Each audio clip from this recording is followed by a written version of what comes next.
Salut, salut! Dans cette nouvelle vidéo, ce nouveau podcast, on va parler d'un sujet un peu touchy, personnel encore une fois. Je vais te parler de ma rupture amoureuse, ma rupture personnelle, ma rupture après 10 ans, ce que j'ai vraiment ressenti. Bon, faut que je fasse gaffe parce qu'il y a mon ex qui doit m'écouter. Mais non, non, c'est justement, je sais que là-dessus on est bienveillant, on s'est quitté en bon terme, donc c'est pour ça. Mais donc ouais, on était donc j'ai vécu 10 ans avec mon ex et donc bah, la vie a fait que justement on s'est séparés d'un commun accord parce que on estimait avoir été jusqu'au bout quelque part de notre relation. C'est pas une décision simple à prendre justement, ça demande beaucoup d'intelligence émotionnelle, beaucoup de recul, beaucoup de maturité, beaucoup de courage. Surtout, ben voilà, quand tu t'aimes, quand tu t'aimes mutuellement, parce que voilà, on continue à s'aimer, je l'aime encore et tout, mais c'est juste que l'amour a évolué. Tu vois, c'est comme l'amour, tu l'as à différents niveaux. T'as l'amour familial entre, par exemple, t'as ton père, ta mère, ton frère, ta sœur, c'est les personnes que tu aimes, donc t'as toujours cette notion d'amour aimé au sens large, mais c'est juste que le statut quelque part d'amour est différent et le statut de la relation change. Voilà, quand tu as pareil un proche, que ça soit un ami, amical, tout ça, bah, c'est des personnes que tu aimes, mais c'est juste que c'est un amour différent que l'amour tel qu'on le connaît, quand on dit amour, vraiment l'amour, enfin relationnel, l'amour au niveau du couple, quoi, la relation amoureuse, voilà. Ça, la différence de l'amour avec la relation amoureuse, c'est que tu as la dimension bah, charnelle, physique, le côté voilà, séduction, et que c'est la personne, c'est quelque part l'amour ultime, parce que quelque part c'est la personne avec qui tu partages le plus de temps ensemble, tu construis, voilà, tu fais un bout de chemin avec, donc voilà, c'est la personne qui te connaît le mieux par rapport à ça. Alors, rupture après 10 ans. Donc on s'est connus en 2000, enfin on s'est connus en 2013.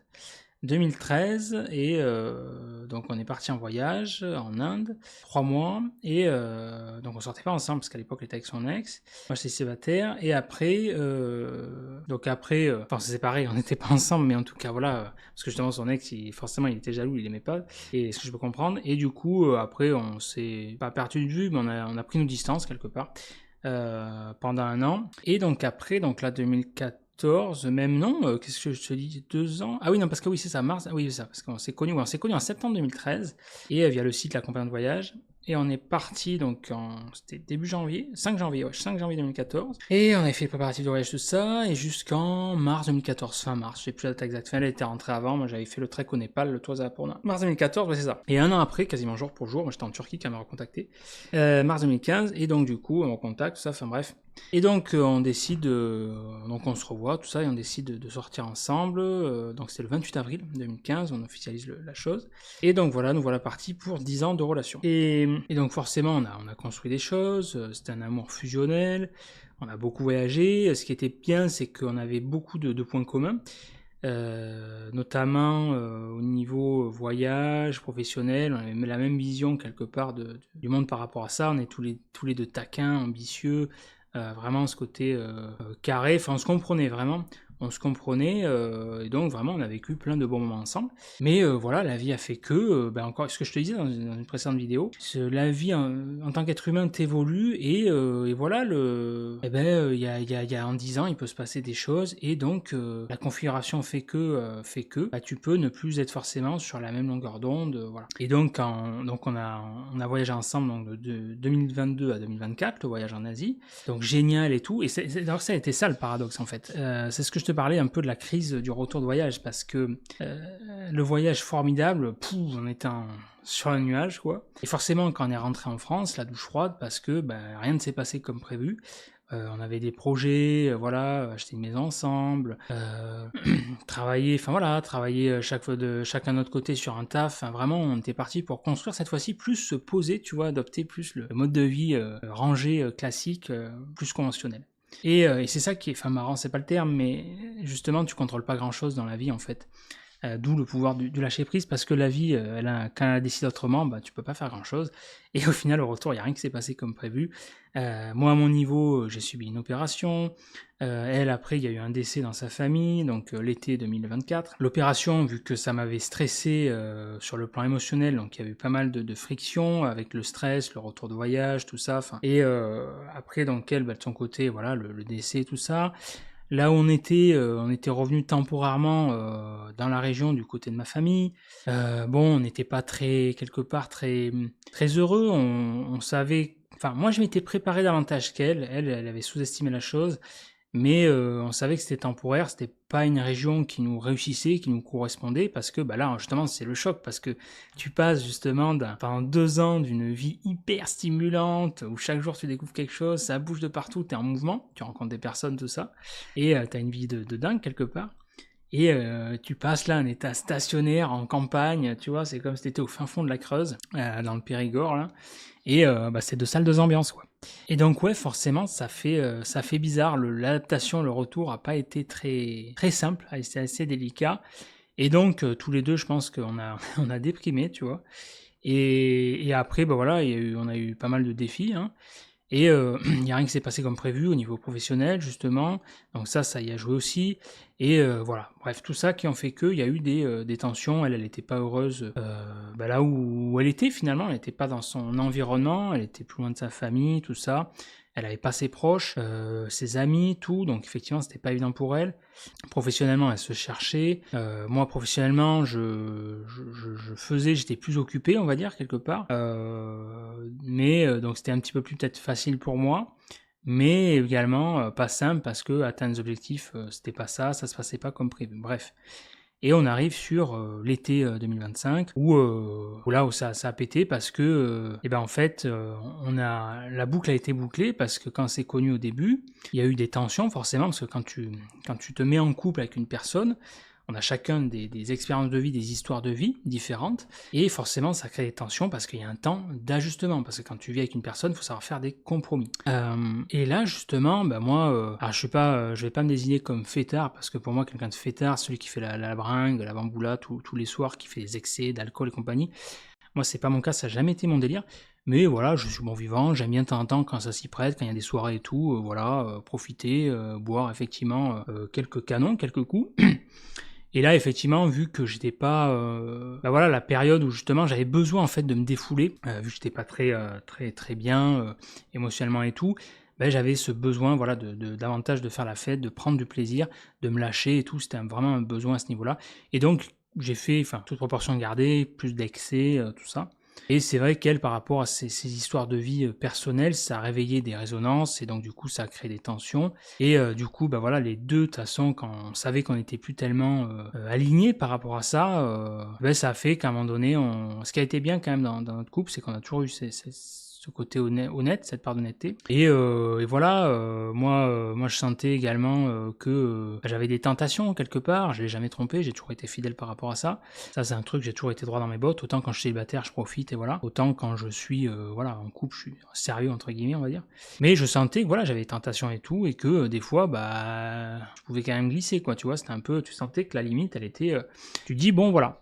Et elle, pareil de son côté, elle commençait aussi à avoir des tentations et tout, et donc on s'est dit bon, mais il y a peut-être une couille quand même. Si t'es attiré par l'extérieur, c'est pour compenser quelque chose à l'intérieur, quoi, dans ton couple, voilà. Et ça, c'était un facteur parmi tant d'autres, et que ben voilà, on sentait aussi que parce que c'est pas évident d'être honnête justement. C'est là où ça demande vraiment de la maturité, du courage et ouais, de l'honnêteté, parce que les deux osent être honnêtes envers eux-mêmes, et donc pour être honnête dans ton couple, hein, c'est ce que je disais, pour le couple c'est à deux, hein, donc il faut que les deux personnes fassent leur job, leur part du job à ce niveau-là. Et c'est vrai qu'on a eu plusieurs discussions, et notamment une, et où on s'est dit que, voilà, en étant honnête, que on s'adore, on s'aime et tout, on s'apprécie, on a énormément d'amour, de respect l'un envers l'autre, énormément de considération, et voilà, mais ça suffit pas toujours, et en tant que couple, eh ben, on a moins la flamme du début, moins l'attirance, parce qu'un couple, c'est quand même la dimension physique aussi, hein, c'est ça qui différencie un couple, notamment, d'un autre type de relation. Et je pense que, en tout cas, pour ma part, le plus perturbant, finalement, c'était surtout quand on s'est séparés, c'est le fait déjà il y a une perte de repères. Une perte de repères parce que ça a quand même été brutal, parce que tu as toujours une forme de déni, parce que pour moi, c'est pour ça que depuis je fais plus de plans sur la comète, parce que je faisais des plans sur la comète, je disais ouais, enfin voilà, en gros, c'est bon, c'est l'amour de ma vie, la femme de ma vie, jusqu'à la fin, voilà, tu fais des projets de vie, quoi, quelque part. Et donc forcément, tu as une perte de repères par rapport à ça, et tu te rends compte que la vie, et ben, à tout moment, ça peut te péter à la gueule, ça peut voler en éclats, comme en 2014 quand il y a eu le décès de mon père. Tu te dis, ok, en fait, tout ne prend rien pour acquis, en fait. C'est ça que la vie m'a appris, c'est que les personnes qui te sont chères, elles peuvent partir du jour au lendemain, et voilà. Et pour une raison X ou Y. Donc ça, c'est ça qui est le plus brutal, c'est la perte de repères et le fait de, comment dire, tu vois, de se dire, c'est une personne avec qui je voulais justement construire. Parce que quand tu t'entends bien avec une personne, même s'il y a des tensions, mais ça c'est normal qu'il y ait des tensions, tu vois. Et voilà, et ben c'est une personne avec qui quand tu t'entends bien, tu sais que t'es bon délire sur pas mal de choses, notamment au niveau professionnel et voyage. Et ben c'est vrai que c'est délicat. C'est plus facile à te séparer quand la relation est toxique et pas saine, où tu te disputes vraiment souvent, enfin voilà. Tu sais que là c'est pour ton bien-être, pour ta santé mentale, c'est plus facile. Enfin pour moi je trouve que c'est plus facile. Mais c'est vrai quand tu t'entends bien avec la personne, c'est pas évident, tu vois. Et en fait, ce qui s'est passé, c'est pour ça qu'on s'est séparés, là, on s'est rendu compte qu'en fait, le curseur avait bougé, c'est-à-dire qu'on s'entendait super bien, mais en fait, on était les meilleurs potes. Et notre relation, elle est passée du statut couple, amoureux, au statut meilleur pote, tu vois, les meilleurs amis du monde. Et ou le côté un peu fraternel, tu vois. Et c'est là où on s'est dit, bon, bah non, c'est pas bon, quoi. C'est pas bon. Et donc, voilà, on s'est séparés. Et donc, forcément, bah, il y a des étapes, hein, c'est un deuil à faire, forcément. Au départ, t'es dans le déni. Après, bah, forcément, t'es triste. J'ai une période où j'ai chialé comme une madeleine, elle pareil, parce que c'est pas évident. Quand je te dis, quand la relation est saine, quand t'es deux personnes qui s'apprécient, tu vois, quand tu te fais pas des coups de pute et tout ça, bon, bah voilà. Et ben voilà, c'est avec le temps, tout ça, et avec, il y a une histoire d'intelligence émotionnelle, je te dis, quand t'es plus éveillé par rapport à ça, la différence, c'est que tu vas guérir, tu vas évoluer plus rapidement. Bon, elle, de son côté, elle a commencé à refaire sa vie, elle sort avec une autre personne. Moi, de mon côté, je suis toujours célibataire. Et on est toujours en contact. Et ce que je trouve génial, justement, dans cette relation, c'est que, bah, tu vois, comme mon ancienne boîte à l'époque, on s'est séparés d'un commun accord, mais on est toujours resté en contact. Et c'est ça que je trouve génial, parce que la vie fait que tu évolues, tu vois. Comme là, quand j'étais salarié, bon, ben voilà, après, je me suis mis à mon compte, tout ça. Et là, je sortais donc avec mon ex, et maintenant, voilà, d'un commun accord, on sort plus ensemble, on est séparés. Mais c'est pas pour autant que, tu vois, quand ta relation évolue, si la relation est saine, de mettre fin à la relation. Et je sais qu'il y a énormément de gens qui ne comprennent pas ça, notamment qui ne comprennent pas le fait, en l'occurrence, de notre relation, qu'on soit toujours en contact, toujours entre guillemets aussi proche. Et je peux le comprendre en partie parce que malheureusement, la plupart des couples qui se séparent, soit c'était pas sain, ou alors, ouais, ils se sont disputés et tout, et ils n'arrivent pas à tenir. Mais c'est sûr, quand ta relation elle est pas saine, elle est pas toxique, elle est toxique, ok. Mais ta relation, quand elle est saine à la base, pourquoi tu vas te séparer? Enfin, je trouve ça violent pour la personne. Je trouve ça limite irrespectueux. Enfin, la personne, enfin, t'as vécu 10 ans avec, et parce que ta relation elle a évolué, t'es plus en couple. Ah, bah si, ciao, bye bye, t'existes plus. C'est bon, quoi. Enfin, personne, si elle t'a rien fait et que t'as pas de rancune, encore une fois, elle t'aurait fait une crasse ou un truc comme ça. Tu vois, par exemple, elle m'aurait trompé, tu vois, ou moi je l'aurais trompé. Enfin, il y aurait un truc par rapport à ça et tout. Mais à partir du moment, justement, c'est pour ça qu'on a pris la décision de se séparer au bon moment, parce qu'on sentait qu'on allait faire des conneries, tu vois. Et donc c'est là où justement ça donne du courage. Mais à partir du moment où il y a pas d'ambiguïté, c'est d'un commun accord et tout, let's go, quoi. Enfin, c'est comme je t'ai dit, moi, avec mon ancienne boîte, j'ai gardé des contacts, et tant mieux. Pourquoi si tu te sépares, pourquoi tu ne garderais plus les contacts, en fait? La personne, c'est pas parce que admettons, t'es plus salarié, ou t'es plus en couple, ou t'es plus comme ça, que tu dois couper les ponts comme ça du jour au lendemain. À partir où la relation, en tout cas, j'insiste bien sûr, est saine. Voilà, donc moi c'est ma vision de la relation, et c'est ce que j'essaye toujours de faire, de me quitter en bon terme, parce que j'estime que c'est le mieux pour tout le monde, pour tout un tas de raisons. Et d'ailleurs c'est pas par intérêt, mais tu vois, il se trouve que là au niveau professionnel, là, de mon ancienne boîte, le fait d'avoir gardé contact, j'ai fait des sacrées économies, parce que j'ai utilisé un de leurs logiciels, qui coûte une blinde, plusieurs centaines d'euros par mois. Et voilà, parce que on s'est quitté d'un commun accord. Ils ont fait la création de site internet de mes parents. Bon, maintenant depuis je l'ai refait, mais ils m'avaient offert ça. Pareil, je pouvais utiliser leur serveur, je pouvais utiliser, enfin tu vois. Et à la base, je l'ai pas fait par intérêt, mais parce que voilà, on s'entend bien, et c'est toujours important, je trouve, de garder des contacts, des bonnes relations. C'est toujours mieux, je trouve, voilà. Et là, dans le cadre de mon ex, c'est ce qui s'est passé, et j'en suis très content. Après, on verra ce qui se passe, tu vois, la vie fait que, là, je pense que c'est peut-être plus facile aussi pour l'instant, parce que je suis célibataire, tu vois. Le jour où je rencontrerai quelqu'un, Ça sera sûrement par rapport à ma prochaine compagne. C'est par rapport à elle, je peux comprendre qu'elle sera sûrement peut-être jalouse ou qu'elle pourra ne pas comprendre. Et dans ce cas-là, je verrai, mais je sais pas comment je réagirai à ce moment-là. Je verrai, mais je pense que ça m'emmerderait quand même de couper les ponts par rapport à ça, dans la mesure où tu t'entends bien avec une personne, quoi. Parce qu'en fait, la base des relations, c'est la confiance, tu vois. Et la personne, si elle te fait pas confiance, déjà c'est pas bon. Et si elle te prive d'une relation ou de quelque chose qui te fait du bien, ben c'est pas bon non plus, parce que ça va générer de la frustration, parce que les relations, au début, tu fais des concessions, et après, au bout d'un moment, tôt ou tard, tu dis, c'est bon, après, c'est des reproches, tu vois. Et je pense que on en revient à ça, c'est toujours la même chose, c'est la confiance, les libertés, il faut que la personne soit libre. Et ce que j'ai appris, justement, grâce à cette relation, c'est que forcément, la prochaine relation, je serai plus exigeant, j'aurai pas la même approche, je serai plus pragmatique, plus méfiant aussi quelque part, donc je serai plus détaché et j'aurai ce côté plus libre, parce que cette relation, elle a été très bien, mais elle n'était pas parfaite forcément. Et on a été vachement fusionnel, trop fusionnel au départ. Et par expérience, on en revient à ça, c'est une question d'équilibre. Trop fusionnel, c'est pas bon. C'est pas bon parce que au bout d'un moment, moi je t'ai dit, j'ai besoin de mon espace. Et même notre entourage, il nous avait fait le reproche, et à juste titre, avec le recul, on s'en est rendu compte trop tard. Des années après, voilà, et c'est pour ça qu'on avait perdu une partie des amis en chemin, parce qu'ils nous disaient qu'on était dans notre grotte, et c'est vrai, parce que voilà, il y avait moins de place quelque part, c'est mathématique, quand tu passes tout le temps avec une personne, tu as moins de temps pour les autres personnes. Et donc, il faut arriver à trouver cet équilibre, c'est toujours cet équilibre qui est délicat, voilà.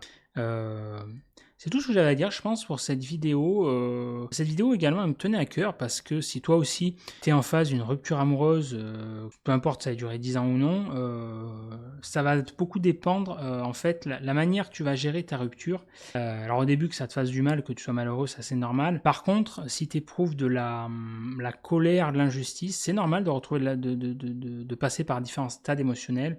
Mais par contre, la différence va se faire sur la durée. C'est-à-dire que si un mois après, tu es toujours en colère ou tu as l'injustice, il y a un travail à faire. Et ce travail va dépendre de toi, de ton côté, toujours pareil, les deux, de toi, de ton intelligence émotionnelle, de ta capacité justement à gérer tes émotions, auquel cas tu pourras te faire accompagner par un thérapeute, un ou une thérapeute, et de la personne en face, c'est-à-dire que ton ou ta partenaire, et comment toi et elle, il ou elle aller gérer cette rupture amoureuse, ça va beaucoup dépendre de votre intelligence émotionnelle commune. C'est-à-dire que là, nous, ça a été quelque part... c'est le paradoxe, parce que tu m'aurais dit ça un an avant, je t'aurais dit, j'aurais jamais imaginé ça, tu vois, ça me semblait lunaire, même si on avait déjà fait quelque part une pré-rupture, il y avait déjà eu un prémisse, mais c'était quand même pas évident, et je pense que oui, c'est ça quand même qu'il y avait depuis cette première séparation, c'est pas vraiment une séparation, mais une distance, qu'on appelle ça un stand-by, en pause, c'est vrai que moi ça m'avait quand même refroidi, j'avais été plus distant, et ça avait quand même brisé quelque chose, donc depuis ça avait quand même, voilà, à ce niveau-là. Mais ce qui a fait que malgré tout, même si ça a été violent, ça n'empêche pas que la violence du truc, c'est toujours violent quand tu t'attaches à une personne après tant d'années et que tu es proche comme ça, c'est forcément, voilà, il y a un cap à passer. Mais ce qui fait que ça a été, même ça a été violent, mais donc intense pour tous les deux, mais quelque part aussi, ça a été aussi violent et que rapide quelque part. J'ai plus la durée exacte mais je suis retourné ça où j'ai galéré pendant, parce que c'était quoi, c'est le 25 août, ouais, la première semaine surtout, il y a eu la phase de déni, et ça a été très très vite. En fait, ce qui va se passer avec ton intelligence émotionnelle, c'est que juste tu vas sauter les étapes beaucoup plus rapidement. Il y a la phase de déni, il y a eu colère, injustice, je sais plus dans quel ordre, et après la phase de la tristesse forcément. Et après la deuxième semaine, il restait encore la tristesse, et 15 jours, mais ça allait déjà mieux la deuxième. Déjà rien qu'au bout d'une semaine, tu vois, rien que la deuxième semaine, ça commençait à aller mieux. Je commençais à rebondir parce que j'ai la chance, j'ai cette capacité à rebondir vite. Mais il y avait quand même encore des résidus émotionnels, on va dire, sur la deuxième semaine, les 15 premiers jours. Et après, ce qui a aidé, c'est le deuxième mariage de ma sœur, où là, j'étais un peu foufou avec la fête et tout. Et puis là, du coup, je me suis mis en mode, ça y est, j'ai compris le côté célibataire. Je dis, je vais en profiter et tout. Et donc là, ça a aidé par rapport à ça, la transition. Après, j'ai rencontré d'autres nanas, enfin bref. Donc ça a aidé. Mais ouais, ça a été rapide. Pour elle aussi, également. Le cursus a été assez similaire. Mais parce qu'on s'est quitté d'un commun accord et que la relation, quelque part, était, même si elle n'était pas parfaite, elle était quand même relativement saine. saine. Donc ça y a joué énormément. Il est évident que si tu viens de te séparer ou tu vas te séparer et que ta relation n'est pas saine, que toi tu l'as trompé ou que il ou elle t'a trompé et que vous tirez dans les pattes, enfin voilà, s'il y a le côté un peu vice, le côté ce jeu de pouvoir et tout. Et puis forcément, si la personne elle veut, elle a la niaque, elle veut, parce qu'elle est malheureuse, le seul moyen de déverser ça, c'est de s'en prendre à toi, ou vice versa, de faire souffrir l'autre. En fait, c'est ça, c'est souvent aussi une réaction qu'on apprend par défaut, c'est quand tu es malheureux, le seul moyen que tu vas trouver, c'est de faire souffrir l'autre pour justement que l'autre soit malheureuse et toi, ça va te permettre de te sentir quelque part mieux. C'est con, mais c'est la réaction, c'est ce qui se passe à ce niveau-là. Bon, ben là, effectivement, c'est beaucoup plus délicat. Voilà. Ben, dis-moi également, si tu regardes la vidéo sur YouTube, en commentaire, si tu as un retour à me faire par rapport à ça, ou si c'est en podcast. Bon, ben, j'espère en tout cas que ça a pu t'aider, te parler, par rapport à mon expérience à ce niveau-là. Voilà. Allez, je te dis à de suite dans la prochaine vidéo, le prochain podcast. Ciao, ciao!